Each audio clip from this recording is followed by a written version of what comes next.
जय भीम साथियों।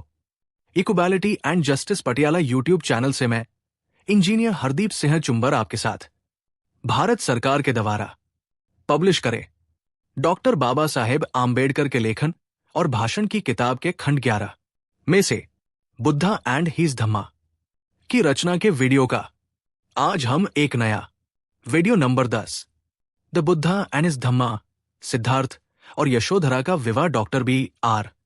अंबेडकर का लिखा आज साझा कर रहे हैं। हमारी कोशिश बाबा साहेब के शब्द ही आप तक पहुंचाने की है। जय भीम साथियों। इंजीनियर हरदीप सिंह चुंबर ने आज की वीडियो के बारे में आपको बता ही दिया है। सिद्धार्थ को गृहस्थी में बांधने का शुद्धोदन का प्रयास स्त्रोत पाठ महाराज शुद्धोदन के प्रयासों पर केंद्रित है ताकि अपने पुत्र सिद्धार्थ गौतम को उनके भाग्य की भविष्यवाणी पूरी करने से रोका जा सके। असित ऋषि की भविष्यवाणी के कारण चिंतित होकर राजा ने सिद्धार्थ को सांसारिक सुखों के बंधनों से बांधने की योजना बनाई। इस उद्देश्य को प्राप्त करने के लिए शुद्धोदन ने 3 शानदार महल बनवाए जिन्हें हर प्रकार के भोगविलास के साधनों से सुसज्जित किया गया था। अपने पुरोहित उदाई की सलाह पर राजा ने एक अंतःपुर की व्यवस्था की जिसमें कई सुंदरियां थीं, जिन्हें उदाई ने कुमार को मोहित करने के लिए विशेष रूप से निर्देश दिए। उदाई ने इन सुंदरियों की कला और आकर्षण की प्रशंसा करते हुए उन्हें बताया कि वे ऋषियों और देवताओं को भी वश में कर सकती हैं और इसलिए सिद्धार्थ को वश में करना उनके लिए कठिन नहीं होगा ताकि राजपरिवार की परंपरा बनी रहे। बाबा साहेब ने इस रचना के प्रत्येक वाक्य क्रमांकित करते हुए सभी वाक्य को एक नंबर दिया है।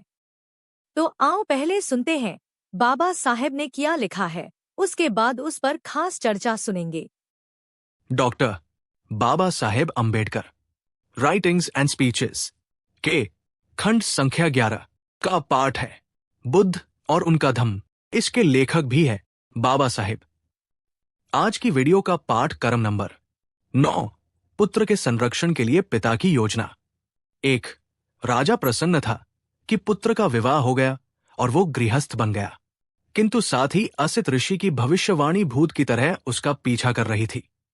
2 उस भविष्यवाणी को पूरा न होने देने के लिए उसने सोचा कि सिद्धार्थ गौतम को कामभोगों के बंधन से अच्छी तरह से बांध दिया जाए। 3 इस उद्देश्य की पूर्ति के लिए शुद्धोदन ने अपने पुत्र के लिए 3 महल बनवाए, एक ग्रीष्म ऋतु में रहने के लिए, दूसरा वर्षा ऋतु में रहने के लिए और एक तीसरा शीत ऋतु में रहने के लिए। उसने इन महलों को हर तरह के भोग विलास के साधनों से सुसज्जित किया। 4 हर महल के गिर्द एक एक सुंदर बाग था जिसमें नाना तरह के फूलों से लदे हुए पेड़ थे। 5 अपने पुरोहित उदाई के परामर्श से उसने निश्चय किया कि कुमार के लिए एक अंतःपुर की व्यवस्था करनी चाहिए जहां सुंदरियों की कमी न हो। 6 शुद्धोदन ने तब उदाई को कहा कि वो उन सुंदरियों को संकेत कर दे कि वे कुमार का चित्त जीतने का प्रयास करें। 7 उदाई ने सुंदरियों को इकट्ठा कर कुमार का चित्त लुभाने का संकेत ही नहीं किया, विधि भी बताई। 8 उन्हें संबोधित करके उसने कहा, आप सब इस तरह की कला में दक्ष हैं। आप सबको रागरंजित चित्त की भाषा का अच्छा परिचय है। आप सब सुंदर हैं, आकर्षक हैं। आप सब अपने कौशल में कुशल हैं। 9 आप अपने चातुर्य से उन ऋषि मुनियों को भी जीत सकती हैं तो कामजित माने जाते हैं। आप उन देवताओं को भी जीत सकती हैं जिन्हें केवल दिव्य लोक की अप्सरा ही लुभा सकती है। 10 अपनी कला, अपनी चतुराई, अपने आकर्षण से पुरुषों की तो बात ही क्या, आप स्त्रियों तक को मोह ले सकती है। 11 अपने अपने क्षेत्र में आप सब इतनी कुशल थी कि आप सबके लिए कुमार को कामरूपी रज्जु में बांधकर अपने वश में कर लेना किसी भी तरह कठिन नहीं हो सकता।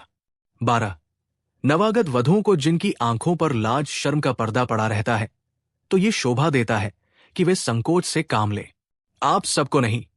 13 निस्संदेह ये वीर भी महान है, लेकिन इससे तुम्हें क्या, स्त्री का बल भी तो महान होता है, यही तुम्हारा दृढ़ संकल्प होना चाहिए। 14 पुराने समय में काशी की एक वेश्या ने एक ऋषि को पथ भ्रष्ट कर दिया था और उसे अपने पैरों में लिटाया था। 15 और उस महान ध्यानी प्रसिद्ध विश्वामित्र को घृताची नाम की अप्सरा ने 10 वर्ष तक जंगल में बंदी बनाकर रखा था। 16 इस प्रकार के अनेक ऋषि मुनियों को स्त्रियां रास्ते पर ले आई है। इस कुमार ने तो अभी तारुण्य के प्रथम प्रहर में पैर ही रखा है, इसका तो कहना ही क्या। 17। जब ये ऐसा है तो तुम निधड़क होकर प्रयास करो ताकि राज्य परिवार की परंपरा बनी रहे। 18। सामान्य स्त्रियां सामान्य आदमियों को वशीभूत करती हैं, किंतु धन्य है वे जो असाधारण मनुष्यों को वशीभूत करती है। क्या कोई इंसान, कोई पिता अपनी औलाद को बचाने के लिए किस्मत से लड़ सकता है? आज हम बात करेंगे एक ऐसे ही राजा की जिसकी एक अविश्वसनीय कोशिश थी अपनी नियति को ही हरा देने की। जरा सोचिए राजा शुद्धोधन के बारे में। उनके बेटे सिद्धार्थ की शादी हो चुकी है, राज्य में चारों तरफ खुशहाली है, लेकिन राजा के लिए इन सब बातों का कोई मतलब नहीं। क्यों? क्योंकि एक अकेली डरावनी भविष्यवाणी एक साये की तरह, एक भूत की तरह उनका पीछा कर रही थी। एक ऐसी बात जिसने उनकी रातों की नींद और दिन का चैन सब कुछ छीन लिया था। तो ये कहानी है एक जंग की। एक तरफ एक पिता और दूसरी तरफ नियति। ये एक ऐसे प्लान की कहानी है जो इतना बड़ा और इतना दावागीर था कि शायद वो इतिहास का रुख ही बदल देता। तो आखिर वो कौन सा डर था जो राजा को अंदर ही अंदर खाए जा रहा था? और उस डर से बचने के लिए उन्होंने ऐसा क्या किया, क्या प्लान बनाया जो आज तक याद किया जाता है? चलिए इस कहानी को बिल्कुल शुरुआत से समझते हैं। देखिए, राजा का जो हल था वो जितना सीधा था उतना ही हैरान करने वाला भी।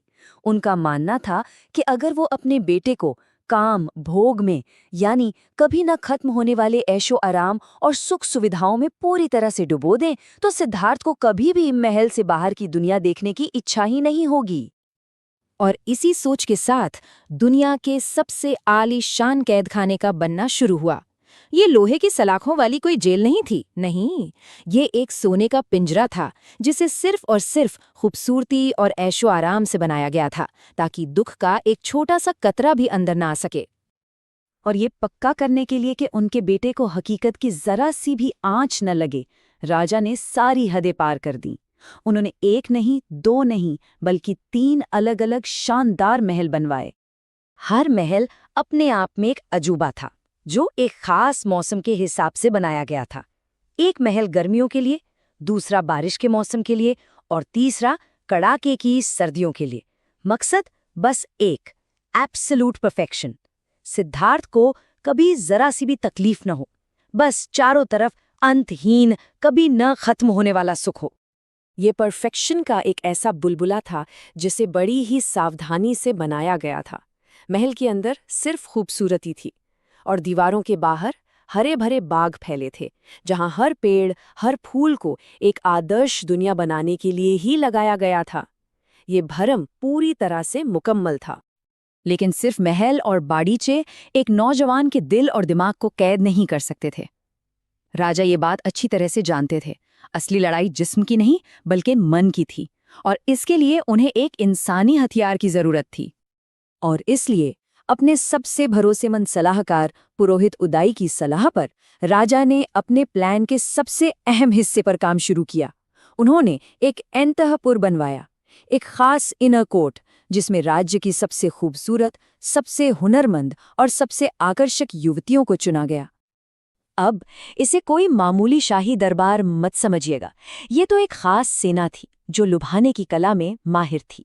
और हर युवती को एक ही सबसे जरूरी मिशन दिया गया था, राजकुमार को इस तरह मोहित कर लो कि वो तुम्हारे सिवा और कुछ सोच ही ना पाए।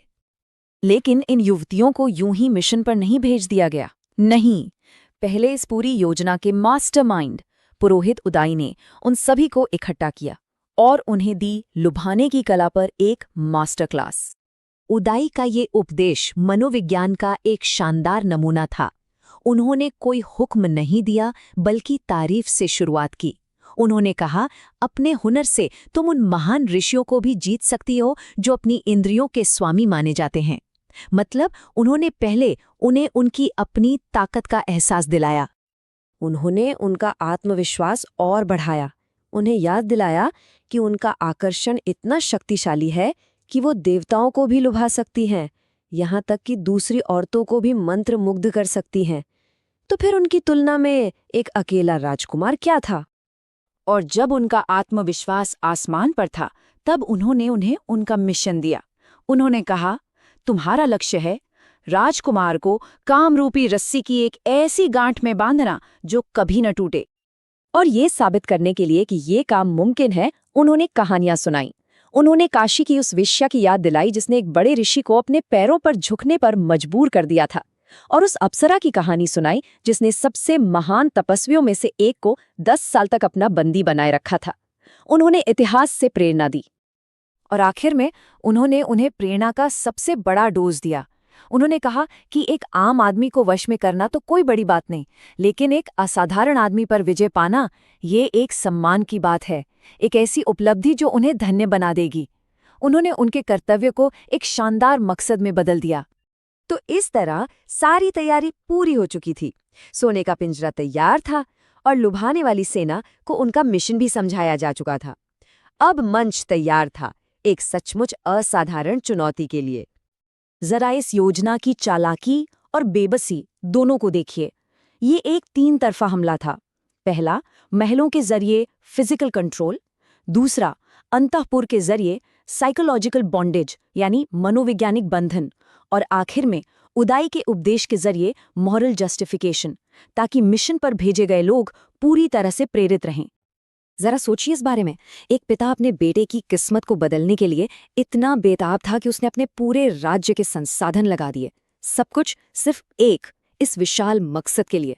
ये एक पिता के प्यार और शायद उसके डर की एक हैरान कर देने वाली मिसाल है। इतनी बड़ी योजना, इतने सारे संसाधन, इतनी गहरी रणनीति, ये सब हमें एक ही सबसे बड़े सवाल पर लाकर खड़ा कर देता है।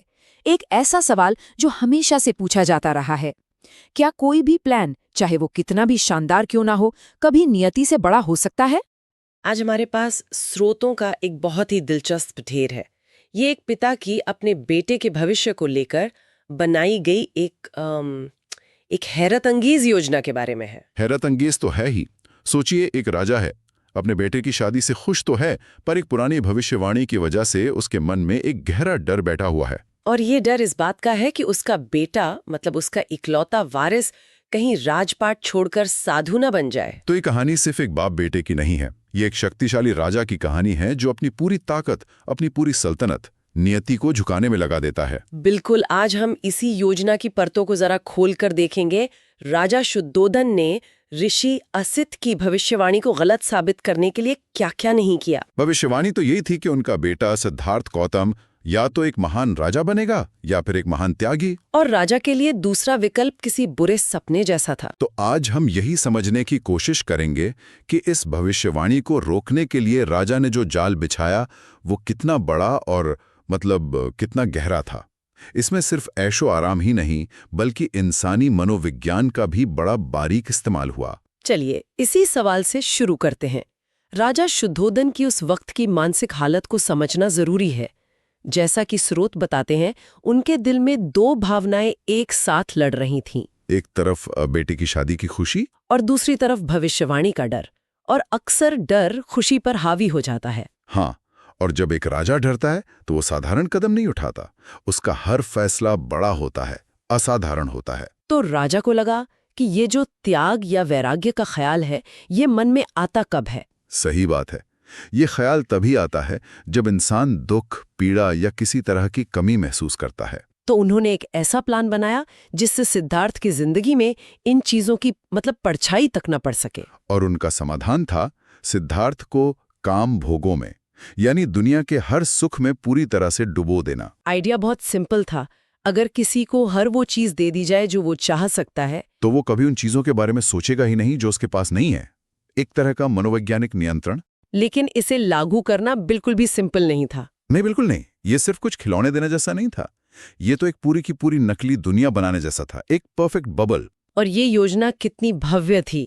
स्रोतों के मुताबिक राजा ने सिद्धार्थ के लिए 3 अलग-अलग मौसमों के लिए 3 आलीशान महल बनवाए। 3 महल, एक गर्मियों के लिए, एक बारिश के लिए और एक सर्दियों के लिए। मतलब राजकुमार को मौसम की जरा सी भी तकलीफ महसूस ना हो, न गर्मी की तपिश, न बारिश की कीचड़, न सर्दी की ठिठुरन।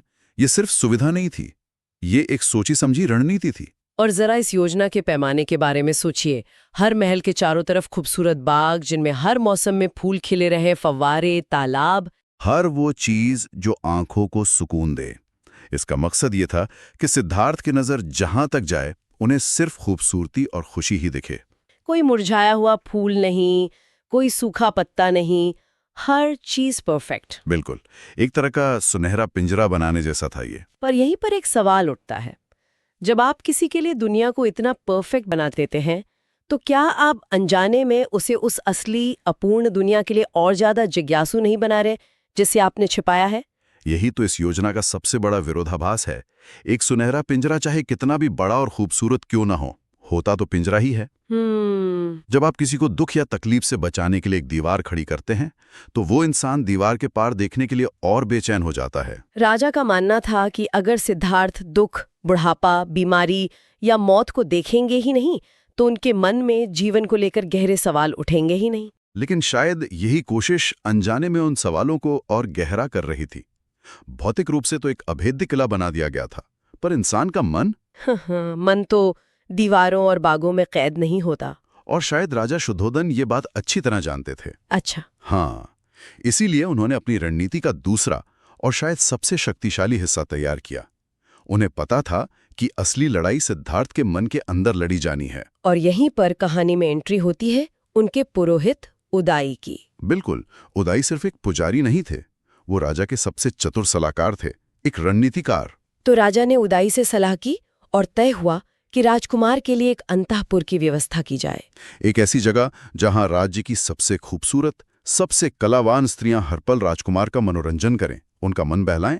लेकिन यहाँ राजा की सोच पर भी एक सवाल उठाया जा सकता है। कैसा सवाल? क्या ये राजा की तरफ से एक बहुत बड़ी मिसकैलकुलेशन नहीं थी? सिद्धार्थ का व्यक्तित्व, जैसा कि स्रोत बताते हैं, शुरू से ही गंभीर और चिंतनशील था। सही बात है। तो राजा को ऐसा क्यों लगा कि जो बेटा दुनिया की सबसे बड़ी सच्चाइयों के बारे में सोच सकता है, वो सिर्फ सुंदरता में उलझकर रह जाएगा?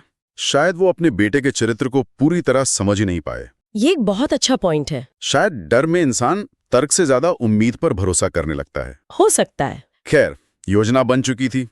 राजा ने उदाई को यह काम सौंपा, और उदाई ने इसे सिर्फ एक आदेश की तरह नहीं लिया। उन्होंने इस मिशन को सफल बनाने के लिए एक पूरी मनोवैज्ञानिक रणनीति तैयार की। हाँ, स्रोत बताते हैं कि राजा ने तो उदाई से सिर्फ इतना कहा कि उन स्त्रियों को संकेत कर दें। सिर्फ संकेत? हाँ, लेकिन उदाई जानते थे कि सिर्फ संकेत से काम नहीं चलेगा। राजकुमार सिद्धार्थ कोई आम इंसान नहीं थे जिन्हें आसानी से मोह लिया जाए। तो इसके लिए उन स्त्रियों को मानसिक रूप से तैयार करना बहुत जरूरी था। बिल्कुल, और इसी तैयारी के लिए उदाई ने उन सभी को इकट्ठा करके एक भाषण दिया। और ये कोई मामूली भाषण नहीं था। नहीं, ये तो मनोविज्ञान और प्रेरणा का एक मास्टर क्लास था। बिल्कुल, अगर आप उदाई के शब्दों को ध्यान से देखें, तो हर वाक्य एक सोची समझी चाल है। वो शुरू कहाँ से करते हैं? वो सीधे काम पर नहीं आते? नहीं, सबसे पहले वो उन स्त्रियों का आत्मविश्वास बढ़ाते हैं। हाँ, वो कहते हैं आप सब इस तरह की कला में माहिर हैं, आप सब जानती हैं कि किसी का दिल कैसे जीतना है। उन्होंने उनकी सुंदरता, उनके आकर्षण, उनके हुनर की हर चीज की तारीफ की। ये किसी भी टीम को बड़े मिशन पर भेजने से पहले दिए जाने वाले पेप टॉक जैसा था, पर उससे भी बढ़कर। कैसे? ये सिर्फ तारीफ नहीं थी, ये उन्हें ये महसूस कराने का तरीका था कि वे इस काम के लिए ही बनी हैं। इसके बाद वो उस मिशन को एक असाधारण ऊंचाई पर ले जाते हैं। अच्छा?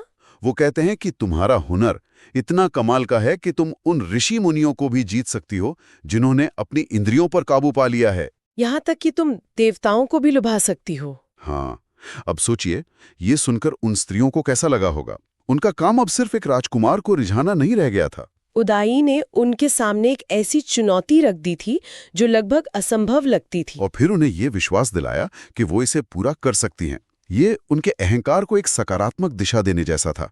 और अपनी बात को साबित करने के लिए उन्होंने सिर्फ हवा में बातें नहीं की, उन्होंने ठोस उदाहरण दिए। बिल्कुल, इतिहास से, कहानियों से। उन्होंने बताया कि कैसे पुराने समय में काशी की एक वेश्या ने एक बड़े ऋषि को अपने वश में कर लिया था। और सिर्फ एक नहीं, उन्होंने सबसे शक्तिशाली उदाहरण दिया, महान ध्यानी विश्वामित्र का। हाँ, उन्होंने कहा, सोचो, उस महान तपस्वी विश्वामित्र को घृताती नाम की अप्सरा ने 10 साल तक जंगल में अपना बंदी बनाकर रखा था। विश्वामित्र, जिनका नाम सुनकर बड़े बड़े देवता कांपते थे, वो भी एक अप्सरा के आकर्षण से नहीं बच पाए। इन उदाहरणों का इस्तेमाल बहुत चालाकी से किया गया। इसने 2 काम किए। पहला तो ये कि इसने उन स्त्रियों के मन से ये शक निकाल दिया कि ये काम नामुमकिन है। सही बात है। अगर विश्वामित्र जैसे तपस्वी हार मान सकते हैं तो एक राजकुमार क्या चीज है? और दूसरा, जो शायद ज्यादा जरूरी था, इसने इस काम को एक महिमा दे दी। उदाई का संदेश साफ था, महान पुरुषों को वश में करना कोई मामूली काम नहीं है, ये एक शक्ति है, एक कला है। तुम सिर्फ राजकुमार को नहीं लुभा रही हो, तुम इतिहास की उन महान स्त्रियों की परंपरा को आगे बढ़ा रही हो। फिर वो एक बहुत ही सीधा तर्क देते हैं। कहते हैं, जब इतने बड़े बड़े तपस्वी भी नहीं बच पाए तो ये राजकुमार तो अभी अभी जवान हुआ है, इसे मनाना क्या मुश्किल होगा। ये कहकर उन्होंने एक तरह से ऐलान कर दिया कि तुम्हारी जीत तो पक्की है। हाँ, और जब आपको यकीन हो जाता है कि आप जीत सकते हैं तो आपका प्रदर्शन अपने आप बेहतर हो जाता है। लेकिन उदाई यहीं नहीं रुके। उन्होंने इस व्यक्तिगत मिशन को एक बड़े सामूहिक लक्ष्य से जोड़ दिया। बिल्कुल, उन्होंने कहा, तुम निधड़क होकर प्रयास करो ताकि राज्य परिवार की परंपरा बनी रहे। वाह, अब ये सिर्फ राजा का आदेश नहीं था, ये राज्य के प्रति कर्तव्य बन गया, राज परिवार की विरासत को बचाने का मिशन। कर्तव्य की भावना बहुत शक्तिशाली होती है। हाँ, अब वो स्त्रियां सिर्फ अपने आकर्षण का इस्तेमाल नहीं कर रही थी, वे राज्य की सेवा कर रही थी। उनके काम को एक मकसद मिल गया था। और फिर आता है भाषण का आखिरी और सबसे असरदार हिस्सा। वो आखिरी लाइन तो कमाल की है। स्रोत बताते हैं कि उदाई ने कहा, साधारण स्त्रियां साधारण आदमियों को वश में करती हैं, लेकिन धन्य है वे जो असाधारण मनुष्यों को वश में करती हैं। क्या बात है। इस एक लाइन से उदाई ने उन सभी को ये महसूस करा दिया कि वो इतिहास बनाने जा रही हैं। ये सिर्फ प्रलोभन नहीं था, ये एक मिशन था। साधारण काम तो कोई भी कर सकता है, लेकिन एक असाधारण व्यक्ति को जीतना ही असली महानता है। अगर वे सफल हुई तो उनकी गिनती इतिहास की उन खास स्त्रियों में होगी जिन्होंने इतिहास का रुख मोड़ दिया। तो आज हमने देखा कि कैसे एक पिता ने भविष्यवाणी के डर से अपने बेटे के लिए एक ऐसी दुनिया रची जो हकीकत से कोसों दूर थी। ये सिर्फ ऐशो आराम देने की बात नहीं थी, ये एक पूरी तरह से नियंत्रित माहौल बनाने की कोशिश थी। और ये योजना 2 स्तरों पर काम कर रही थी। पहला, राजा शुद्धोदन का बनाया हुआ भौतिक किला, वो 3 महल, खूबसूरत बाग, हर तरह का सुख। और दूसरा, उदाई का बनाया हुआ मनोवैज्ञानिक किला, एक ऐसा अंतःपुर जहां हर स्त्री एक मिशन पर थी। और उदाई का भाषण हमें दिखाता है कि कैसे तारीफ, बड़े उदाहरण, कर्तव्य की भावना और आखिर में किसी के अहंकार को सहलाकर लोगों को सबसे मुश्किल कामों के लिए भी तैयार किया जा सकता है। ये मानव मनोविज्ञान की बहुत गहरी समझ दिखाता है। बिल्कुल, ये एक मास्टर क्लास है कि कैसे शब्दों से किसी के नजरिए को बदला जा सकता है। राजा ने ढांचा तैयार किया, लेकिन उस बेजान ढांचे में जान उदाई ने फूंकी। ये पूरी कहानी हमें एक बहुत गहरे सवाल पर सोचने के लिए छोड़ जाती है। बनाकर सच में बदला जा सकता है, या इस तरह की असाधारण कोशिशें अनजाने में उसी नियति को और करीब ले आती हैं जिसे आप टालना चाहते हैं? क्या इतना बड़ा और खूबसूरत पिंजरा बनाकर आप एक पंछी को उड़ने से रोक सकते हैं, या आप अनजाने में उसे खुले आकाश की कीमत और ज्यादा समझा देते हैं? आपने चुंबर साहब का बनाया वीडियो पूरा सुना। साथियों, धन्यवाद। उम्मीद है इससे आपकी जानकारी बढ़ी होगी। आप equality and justice Patiala YouTube channel के साथ जुड़े रहें। अगर आपको पसंद आए तो कृपया इसे लाइक, शेयर और कमेंट करें।